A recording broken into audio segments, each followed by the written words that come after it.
Q&A. Q&A. My name's Taylor. I'm an admissions counselor here at Elmira College. I cover all areas of Pennsylvania, Maryland, Washington, D.C., Virginia, Delaware, and New Jersey. During this whole program, you are more than welcome to submit your questions down below, and we will answer any questions that you have. There will be a Q&A at the end of the session, but for now, I will hand it over to Dr. Terry. Okay, thank you, Taylor, and welcome everyone. I'm Dr. Christopher Terry. I teach in the psychology department here at Elmira College. I'm going to talk to you a little bit today about our psychology program, and I also have a psychology major here with me today. Would you like to introduce yourself? Yeah, so hi everyone, I'm James Blair. I'm a senior this year, and I'm a psychology and math double major. So yeah, I'm excited for this. Okay, great. Well, I'm going to walk you through a little bit of an overview of our program and ask James for his input here and there about some of his experiences as a psychology major. So if you're thinking about the question of why to maybe study psychology at Elmira College, we offer a flexible and career-focused program. So our students go in a variety of different directions, and we support them with those different interests. You can prepare for graduate school with our program, or you can prepare for your first job immediately upon graduation. You can also combine psychology with other majors. And so I'll talk about this a little bit later on about some of the common majors to combine with psychology, and maybe put James on the spot and ask him about how he's combined mathematics with psychology, not one of the more common combinations, but absolutely possible to do.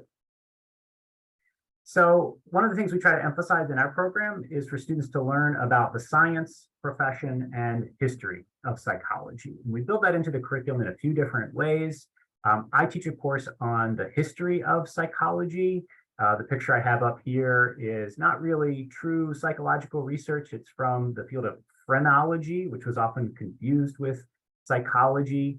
But it's important to learn about the history of psychology and how psychology often got mixed up with a lot of pseudoscientific movements, and how it's been quite a struggle for psychology to establish itself as a science and for people to realize what is truly part of the profession of psychology and what isn't. So I really enjoy teaching that course, and really helps our students put a lot of their education in psychology in context. But we start earlier in the curriculum, before students get to that history of psych course, right after introductory psychology, with a course called Psych as a Science and Profession, where what we want students to do is, if they're thinking about majoring in psychology, explore career paths in psychology right away. Get a sense of what their options are, what areas they're interested in, and start making plans early on, as early as their first year or their sophomore year, before they plan out all the courses they're going to take. One other thing we build into our curriculum is we give students the experience of conducting their own psychological experiment. It's usually not along the lines of what Stanley Milgram did in his famous obedience experiments. You have a picture of him there next to his fake electrical shock generator. We do very ethical and minimal risk experiments. Maybe I can put James on the spot here for a moment. All of our students take experimental psychology, and they work in teams to come up with their research question, collect some data, and then present their results afterwards. Do you want to share a little bit about what you did with your project? And you, I think, ended up presenting that at a virtual conference, right? Yeah, absolutely. So my sophomore year, I took experimental psych, and pretty much me and my group, what we did was we wanted to look at the effects of like bolded words. So we gave participants like a passage, and either had like bolded words, or you had some bolded words in them. And of course, there's, you want to have like a control group, an experiment group. So with one group, one of them had the bolded words in the actual passage, and then the other one, just plain text, everything was kind of normal. And then people answered questions afterward, and also like questions about the text, and also just seeing how much they remembered from the like the actual words that were in there. And we got some pretty meaningful results. So pretty much we got that people are more apt to remember words if they were bolded and had like different, they pretty much stood out. And I actually got to present that not only at the very end and of the class, but W and Y conference. And I did like a little lightning talk about that. And I also got to present that at the Elmira College conference that we had at the very end of the year. So it's really cool that we got to have that experience. Mhm. that I got to have that experience. Yeah. Yeah, so I appreciate you telling everyone about that, James. So all of our students take that class. We have this experimental psychology research methods class that gives students, whether or not they're thinking about grad school or other career paths, some hands-on research experience, which is really important if you're doing applied work. You might get asked to do a program assessment project, and you need to know how to assess that program. That's a form of research. Or especially if you're looking at graduate programs, they want to see that you have undergraduate research experience. If you're really thinking you're going in that direction, doing something like James did with that project, not just presenting it to the class at the end of the term, but then presenting it at our campus-wide research conference or at a regional conference is really a great opportunity. So I always enjoy supervising those research projects. I learn things every term from those projects. So I thought I'd share one project that I worked on with some students that we took beyond experimental psychology. It was actually part of an independent study that some students did with me. And we were really curious a few years ago about how good students would be at spotting fake headlines. So I just have one example up here. Maybe you can test yourself here. We gave students basically a fake news quiz. So here's just one example, one item from that quiz. They had two headlines. They had to try to spot the fake, and we gave them a whole bunch of these. So here you have the majority of American teens think the G7 is Google's new smartphone, thinking about if that sounded right or maybe like a fake, or the headline that more people have died from selfies than shark attacks this year. Sounds like a maybe made up statistic, but the fake is actually the first one. That is a satirical headline from an article that was just a joke and was not intended to be passed along as fake news, but as people sometimes recirculate things, forward things, they pop up in a news feed. If you don't pay attention to the source, you could just glance at the headline and not realize it was satirical. And if people are trying to deliberately spread fake news, then they might really be trying to hide the source and convince you that it's a fact. So we ended up publishing this. I worked with a group of students, and we found that unfortunately our undergraduate students, and this is not atypical of our general population, that if you are not able to see source information, what is the news source where this headline came from, it's about a 50-50 guess. Our participants didn't do any better than chance in trying to sort those fake headlines from the real ones. So I suggest you really have to check your source information. We got this published in the Psychi Journal of Psychological Research. And here's that research team that worked with me on that project. They also presented another project that they worked on with me. They're standing by their poster here at the Eastern Psychological Association conference from a few years ago. And I wanted to kind of bring that up because a lot of our students, even if they don't get their work published, they often present it at conferences. And we have a few different regional conferences around here that students often go to. And I can pick on James again because he actually just got back from the Eastern Psychological Association conference, which was in Boston this year, right? Yeah, it was in Boston this year, and pretty much I wanted to do research for an internship, and pretty much I conducted my own experiment with our social psychology professor here, and we got some really cool things happen, and pretty much I got to present my work and showcase to not only like people in the area, but also just people that are kind of on this side of the United States. So like Dr. Terry said, it was the Eastern Psychological Conference, and pretty much like it was I got to show my work to a lot of students from other colleges that were like in New York, and also like Massachusetts, New Hampshire, and just places in the East pretty much. So it was really cool just to be there, and also like get to see what other people have been working on as well. Mm-hmm. So, yeah. Yeah, I absolutely agree. I mean, it's a great experience just to go to a conference to see the type of work that people are doing, but to then be able to actually present your own work, it's really also building your resume and building your graduate school application by showing that you're serious about getting involved in the world of psychology and that you can complete a project from beginning to end, and you can actually take it out there to share with the research community. So that's an annual conference, and we have several professors who kind of rotate going to that conference from year to year. Okay. So another thing that a lot of our students are also interested in is not just doing research and presenting that research, but practicing counseling skills. The most popular area of interest within psychology in terms of graduate programs is clinical psychology.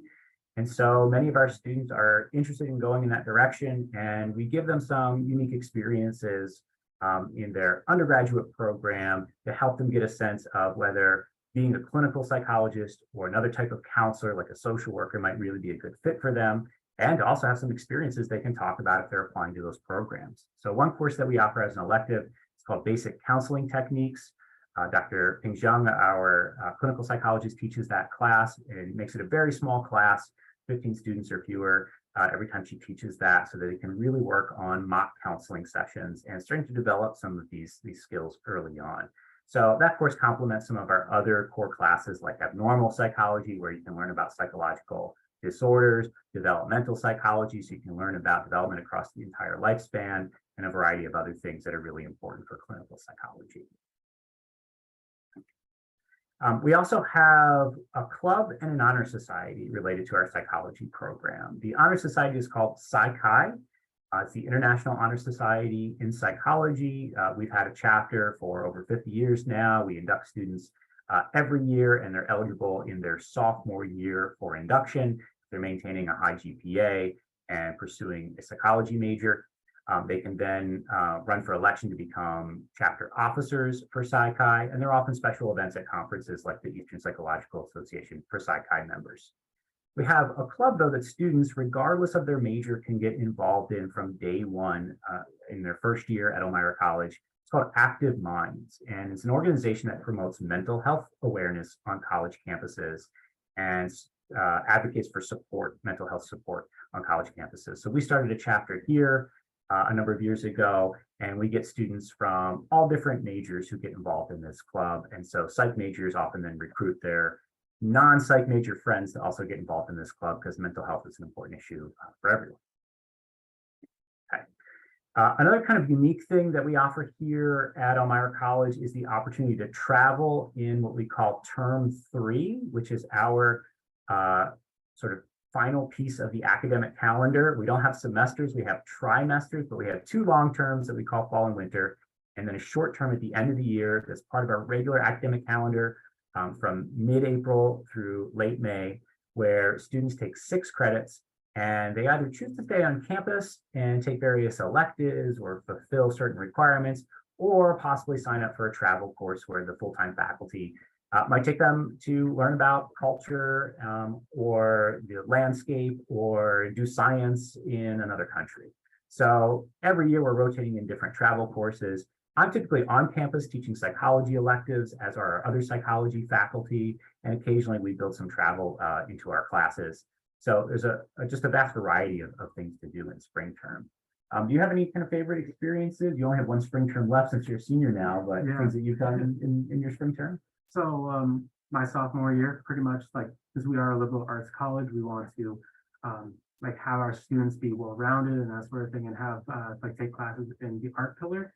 And I actually got to be a part of the annual musical, and like the term sheet musical, and pretty much I got to help build the set and also push the doghouse on the stage, because well, we were having You're a Good Man, Charlie Brown, and I got to be part of the crew and push the doghouse on stage. I had a headset. I felt pretty official, so but I got to actually be involved in that, and it was a pretty cool experience for me. Yeah, so sometimes there's an opportunity to do something completely different, to get a break from the routine of all the courses that you're taking in your major. I teach some electives in psychology, so for students who want to take more psychology in spring term, that's an option. I teach a psych of sleep and dreaming course. I teach a course on the psychology of memory. We have a course on drugs and behavior that's being offered. We also have a course that's about how we continue our relationships with family and friends and loved ones who have passed on. We have an interesting course called Conversations with Dead People that our social psychologist is teaching. And we rotate in all sorts of special topics courses.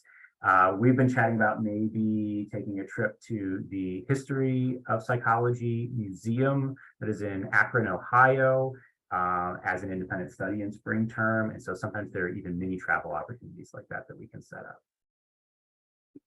Okay, so we talked a little bit about how our psych majors often combine psychology with other areas. What are some of those most common areas? Well, psych and art, actually, you mentioned taking a term 3 art class.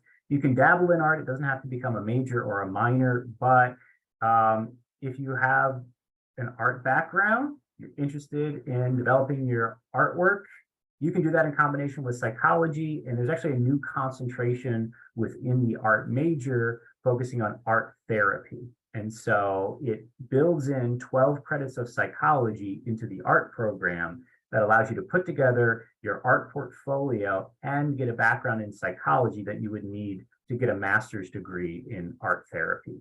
So you can basically meet all of the prereqs for getting into a master's program in art therapy. And we have some agreements with several master's programs for accepting our package of courses. You can do that just as an art major with the art therapy concentration, or you can do the double major in psych and art, and those go together really well. Another area is we see a lot of students combining biology with psychology. Maybe they're interested in something like neuroscience, or maybe they just want to really understand the biological basis of behavior. I teach a course called physiological psychology, but you can dive even deeper by combining biology courses with the psych major and do that as a double major. Sometimes some of our pre-health students, maybe even on a pre-med track, taking a lot of bio and chem courses, but they can build in some psychology as well. Psych and business, that's a common combination. A lot of students interested in areas like marketing or management or human resources. They want an additional background in psychology. You can combine the psych major with business as a double major.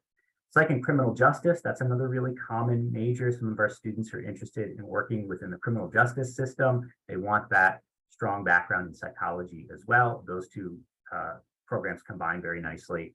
We also have an allied program called human services. So for students who really want to take more applied classes to learn about what it really involves to work with different social service agencies, can add either a human services minor or major in human services along with the psych major and get some more hands-on experiences. And that can sometimes prepare students for more job opportunities immediately upon graduation at social service agencies, or to really give them a clear sense of what the field of social work might look like and get them prepared to go directly into something like a master's program in social work. We also, to my surprise, see a lot of our nursing majors picking up psychology as a second major. I advise a lot of those students. It can be a little bit challenging to complete the nursing major and all of those requirements and the psych major, but a lot of our students actually do it, and they really find that building psychology into their nursing education makes them better nurses.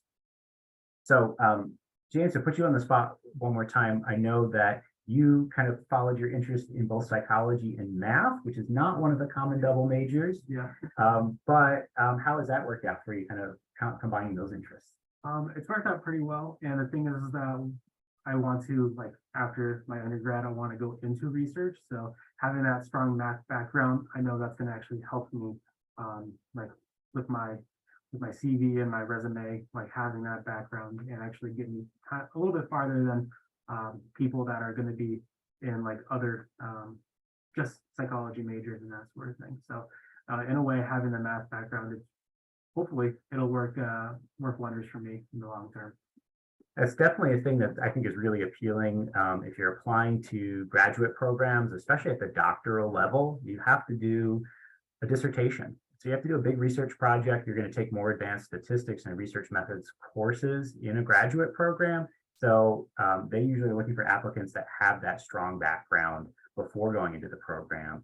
We have a statistics course that we teach in the psychology department. It's called psychological statistics, where you get to learn the common statistical techniques that social scientists use in a really applied way.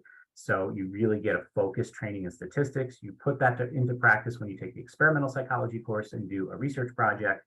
And then if you're as ambitious as James and you really like math, hey, you can do a whole math major in combination with psychology and really strengthen your math skills, which is really appealing for graduate programs. Okay. So one of the last things I'll say is that what we really want to do to help our students in the psych program is to assist them with pursuing their career interests. And our students pursue a variety of careers. So it's not uncommon for our students to be interested in becoming clinical psychologists, which usually requires getting a PsyD or a PhD in clinical psychology, for them to pursue other types of counseling work where you might only need a master's degree to become, say, a school counselor or a social worker, for them to actually pursue other fields that you might not realize are related to psychology, things like becoming an occupational therapist, a physical therapist, or a psychiatric nurse. Yes, you need some additional training in other areas, but psychology as an undergraduate major combined with some other prerequisites can lead into graduate programs in those areas. Combining business with psych leads to a lot of careers in public relations, marketing, human resources, with a lot of jobs available just with a bachelor's degree in psych and business. And then there's some areas that are really starting to grow in popularity, and we offer some courses in some of these areas to give some of our students some early exposure to things like forensic psychology. Sports psychology is gaining an interest. And then for students who maybe are interested in doing what I do, becoming a psychology professor, we can support them in getting into the right type of graduate program depending on their specific interests, whether it's something like developmental psychology, social psychology, cognitive psychology, behavioral neuroscience, and a variety of programs goes on from there. Okay, so we just want our students to get an education that fits them and the education that fits you. So we offer small classes. We teach a variety of unique seminars. Our spring term gives us more opportunity to do that. We provide faculty advising in the major. So the full-time psychology faculty are the academic advisors for all psych majors. We offer some interdisciplinary study options. We do have a variety of minors that you can combine with psych that draw from courses in all sorts of different programs and incorporate some of your psych electives. We have the term 3 travel courses, which are great. Those are often very interdisciplinary. And then we do focus on career and grad school preparation through our academic advising and building that into some of our coursework, like the Psych as a Science and Profession class. So I've shared a lot of information. I wanted to just reserve a little bit of time if there are questions that James or I might be able to answer. And I figured since James just went to the EPA conference, I'd share a photo from the last time I went a couple years ago when it was in New York City, and highlight one of the nice things about going to conferences, which is usually going out to eat. So I figured I'd share that photo at the end. Taylor, do you know if we have any questions that we might be able to answer?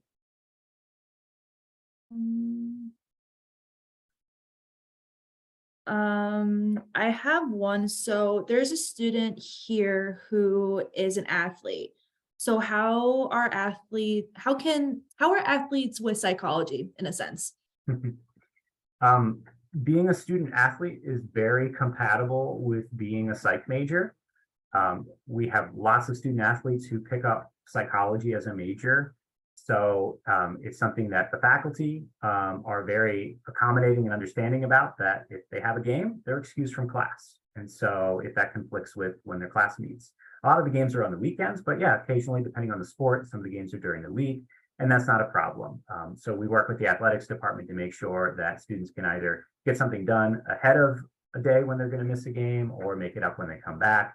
Practice schedules vary depending on the sport, but they're usually built around our regular class schedules. We offer all of our courses during the day, usually before practice times begin. So it's usually not an issue at all. Athletes don't have to miss classes routinely because of practice. Those are usually not in conflict.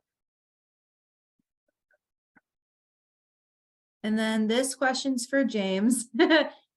James, what is your favorite classroom? Oh my God, classroom. What is your favorite class inside or outside of your major? So inside my majors, I would say definitely history and systems, social psychology, and also combinatorics. So history and systems, pretty much, I just like learning, and I really like learning about history. So being able to figure out how psychology is today, what made it to be like it is today, was really interesting and really cool just to see how it grew. For social psychology, of course, I want to go into that field. So just about all of the topics that we talked about in that class was really interesting and really cool to me. So I definitely want to look into most of the topics in there and definitely research into them. And then combinatorics, it's a math class, and pretty much just to boil it down, it's just counting. And it's counting the certain ways of how to arrange, like, for example, like arrange a set of pencils or whatever. Like that's just like the easiest way I can explain it. But I also just kind of like that math in that sort of sense too. So good question. Nice. And then another one is, do you have any like specific tutor opportunities for like psychology, or is it part of just the college? So, James, and you can add to this as well, because I don't know if you've gotten involved with being a tutor, but I was just responding to an email requesting more recommendations for tutors for next academic year. So we do offer tutoring through our tutoring center in different areas. So we recruit psychology majors to be psych tutors, and we want to make sure they've taken the courses and done well in the courses that they're going to offer tutoring in. So it begins with introductory psychology, where there are tutors available, psych majors who can help students who just want some extra tutoring and support going through that intro psych class, or if it's an upper level course like the stats course. I don't know if you got involved in being a tutor for any psych classes. Yeah, so originally last year I was just a math tutor. I tutored like calculus, statistics, and that sort of thing. But this year I've been doing calculus and also statistics, and then also I've been doing a little bit of like introduction to the psych, to psychology, and also some psychological statistics too. So yeah, we're pretty accommodating for getting like having tutoring options for our students. And then I have another one. What is the benefit of double majoring versus having a major and a minor? More towards like the psychology / human services. So it's just the sort of depth that you want to get out of the second program. Psych and human services are so easy to combine as a double major that even a lot of students who say, well, maybe I'll pick up this minor because they took the introductory course in human services and liked it, they end up taking several more courses working towards the minor, and then they realize, oh, I just have to take a handful more and I've got the double major done. So it really just depends on your depth of interest in that other area. If it really relates very clearly to a specific career path that you're interested in, then we'll usually say, yeah, you might want to pick that up as your second major. However, psychology can lead to most of the same career paths as human services. And so we never push our students to pick up a double major if that's not what they want to do. A minor in that area is plenty. And honestly, it's not absolutely necessary. So depending on the career path you're looking at, psychology is often fine just on its own. We do have students who just major in human services and don't pick up psychology. Psychology adds a little bit more of the research background, which can be important for certain types of graduate programs. So it's very individualized, and it doesn't have to be decided right away. Both of those programs are ones where you can start the program in your sophomore year and still finish it on time, even if you're doing it as a second major. And then I have another one. They're really coming in now. What kind of internships are available for psychology majors? So lots of different things, and I'll ask James to kind of share his experience, which is a little unique with getting involved in research, which is one option. But we have a lot of social service agencies in the Elmira area, which is situated here in Chemung County. So Chemung County Family Services offers a lot of opportunities with different programs where you work with families and kids in different capacities in the community. There's a great program they have called the CompEAR program, where you are providing peer support for kids and adolescents who are in that program who have a mental health diagnosis and benefit from positive social contact with a young adult mentor. And so that's when we often steer students towards. There's the Economic Opportunity Program that's just a couple blocks from the campus here. A lot of students get involved in some of the programming they offer there for families and adults who are looking for career opportunities and support in that capacity. So a variety of agencies like that. However, students do not have to do their internship in the Elmira community. The internship can be done between junior and senior year over the summer, which means that students have the opportunity that if, say, they're going to travel back home, and maybe home is not in the Elmira area or is out of state, and they find another opportunity at another organization, they can also pursue that outside of the opportunity, outside of the Elmira area. So So lots of different things, sometimes working with the school districts if they're interested in school psychology. For students who are really sure about pursuing graduate programs, like you're interested in grad school in social psychology, you decided to do a pre-graduate research project, right, as your internship. Yeah, absolutely. So yeah, pretty much what I, like Dr. Taylor was saying, I wanted to do research, and I didn't really see any research opportunities like elsewhere, but I knew that I wanted to work in social psychology. So I approached my social psychology professor, and I asked her about if she'd be willing to do it, and she was. So thankfully we got that kickstarted, and all I had to do was just go through Career Services, the registrar, and pretty much get that set up. And then of course taking those steps of like doing the research, and also like that sort of thing also. So it was really cool that I had this idea and it panned out for me. So yeah. Awesome. And then I'll give like the students a couple minutes to submit any last questions, but I do have a personal question for James, since you are a senior.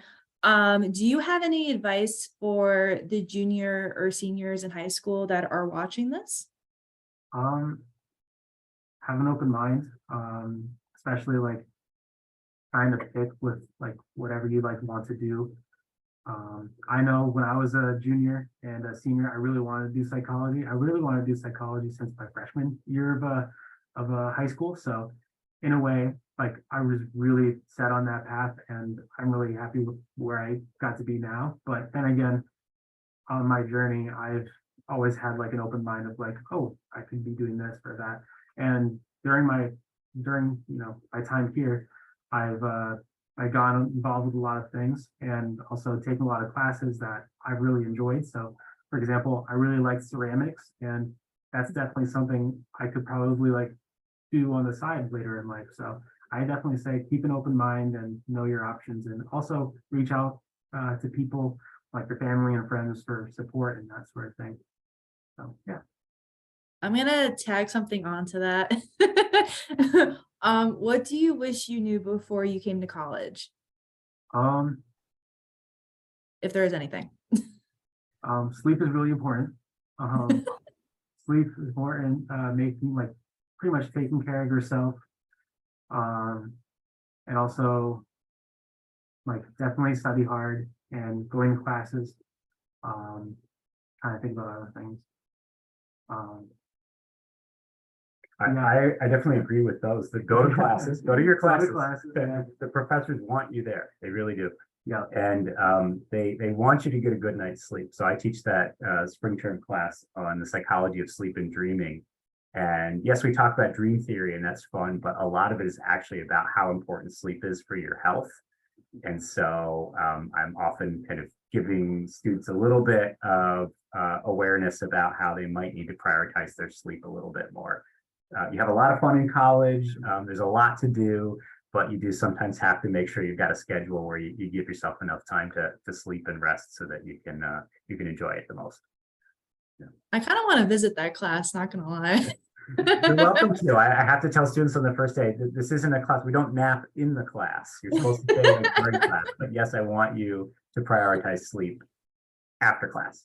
That's funny. So there aren't any more questions coming in. So I think we are good to end. Thank you for joining us. If you need anything, feel free to reach out to the admissions office. You can reach out to me. I can get you in touch with Dr. Terry. And if you have any student life questions, I can get you in touch with James as well. And I hope you guys have a good rest of your night.